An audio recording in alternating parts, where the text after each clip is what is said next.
n'y a pas de meilleur endroit qu'ici parmi ces 1001 objets provenant du monde entier pour faire connaissance avec Sarah Venditti, l'invitée d'Orzone aujourd'hui.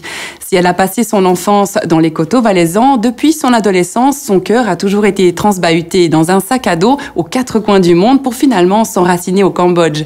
Sarah est à l'origine de Partage la vie, une association qui vient en aide aux populations les plus défavorisées de ce pays meurtri par son histoire, mais aussi aujourd'hui par un tourisme au visage peu reluisant. Ce sont les femmes et les enfants qui sont au cœur de son engagement.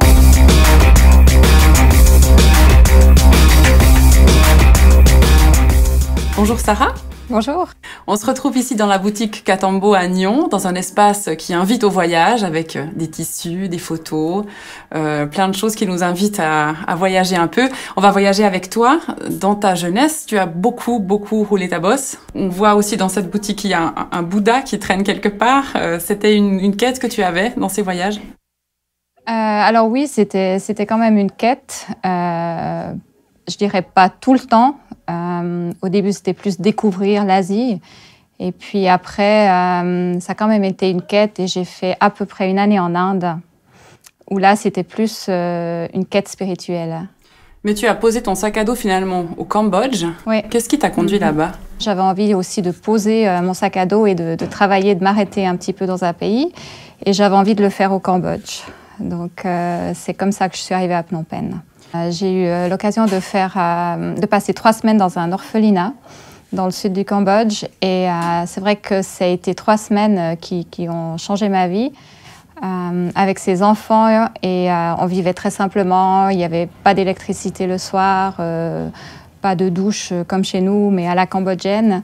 Et c'était 3 semaines où voilà, il s'est passé quelque chose dans mon cœur et les enfants du Cambodge. À partir de ce moment-là, j'ai plus pu les oublier. Et puis après, je suis restée quand même 18 mois au Cambodge. Et donc ma quête spirituelle qui avait finalement pas abouti en Inde a continué. Et puis c'est au Cambodge que je suis revenue aux racines chrétiennes. Et j'avais envie d'aller vers les autres. Et tout le message de la foi chrétienne est là, en fait, aussi, c'est d'aider les veuves et puis les orphelins. Alors c'est vrai qu'entre vouloir et faire, il y a un monde. Comment on s'organise? Comment est-ce qu'on sait dans quel domaine on va s'engager pour agir? Donc suite à mon temps au Cambodge, je suis rentrée en Suisse et puis là j'ai rencontré mon mari et puis je me suis réinstallée en Suisse. Et il a fallu 13 ans pour que concrètement, on puisse vraiment aussi être sur place et avec les gens. Avec un projet avec en main. Un projet, ouais. Ouais, vraiment. Tu as une formation à la base de réceptionniste, puis d'hôtesse de l'air. Tu avais un métier, enfin tu avais des métiers, ton mari aussi. Tout à coup, on lâche tout? Alors oui, c'est un peu ce qui s'est passé en fait. À partir du moment où on a eu cette conviction, les choses se sont faites. Et déjà, une des premières choses, c'est la rencontre avec Interserve. Et Interserve, c'est une organisation qui envoie justement des familles, des personnes dans des pays en voie de développement. Il y a vraiment des enfants dans des situations dramatiques au Cambodge.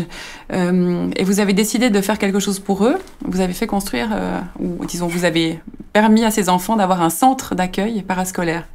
Voilà, alors ça c'est tout nouveau, c'est depuis qu'on est installé au Cambodge en famille depuis une année maintenant. Et puis on a eu dans cette année l'opportunité d'ouvrir un centre pour accueillir ces enfants. Tu as travaillé là-bas avec des femmes, c'est la deuxième population qui a touché vraiment ton cœur. Oui, alors tout à fait. C'est vrai que la condition des femmes au Cambodge, elle est quand même difficile. Et en même temps, il y a des belles choses qui se font aussi au niveau du tissage, comme par exemple les foulards en soie que je ramenais.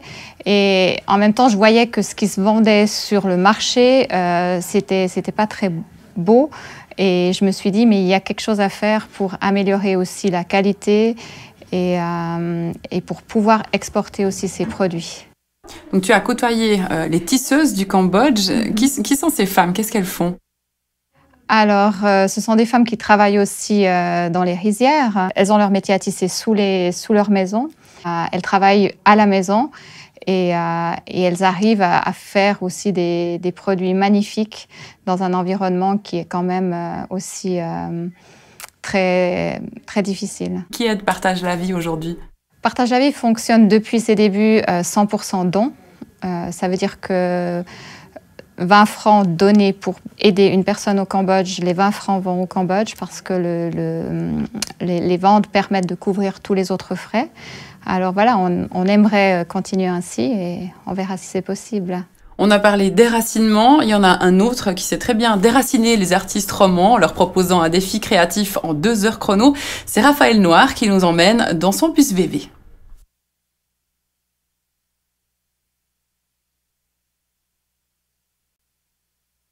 Sarah, on a changé d'univers, on a quitté l'ambiance voyage dans laquelle on était pour se retrouver ici sur un terrain plus artisanal avec des sacs, des chapeaux, plein de tissus, enfin toutes sortes de choses.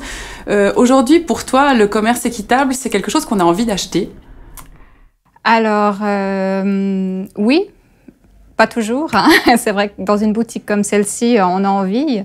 Et c'est vraiment l'image du commerce équitable que j'aime. C'est on peut faire une différence dans les pays du Sud et produire quelque chose de beau aussi. On essaye de trouver des produits justement qui sont adaptables au marché ici en Suisse, mais qui sont aussi produits d'une manière équitable sur place et on sait qui a produit et on sait que aussi la personne qui a produit, elle va recevoir aussi un salaire pour son travail qui est honnête. Votre credo, c'est un petit peu d'avoir des cadeaux qui font la différence. Il y a des étiquettes un petit peu partout sur ce que vous revendez.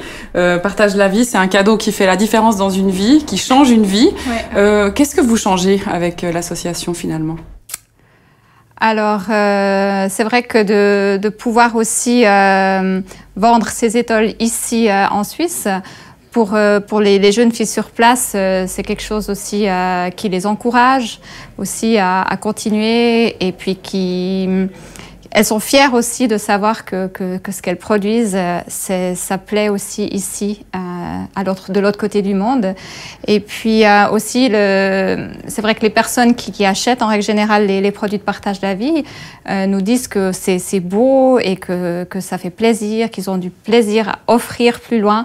Et donc voilà, c'est aussi quelque chose qui nous fait plaisir. Alors, il y en a quelques jolis exemples. Je suis très bien tentée, moi, par celui-ci. Donc, c'est un de ces sacs fait en moustiquaire. Donc. Voilà, alors c'est de la moustiquaire. Ça, c'est un mélange, justement, de moustiquaire, siège de moto et plastique crocheté. Donc, dans l'idée, voilà, si moi, j'achète ce sac, admettons, hein, je vais le prendre, je vais le mettre, hop, je fais mon shopping. Regardez-moi ça, si ça me va bien. Je vais te le payer.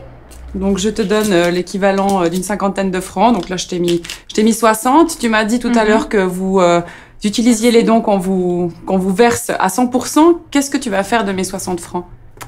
Alors, on peut faire énormément avec 60 francs au Cambodge.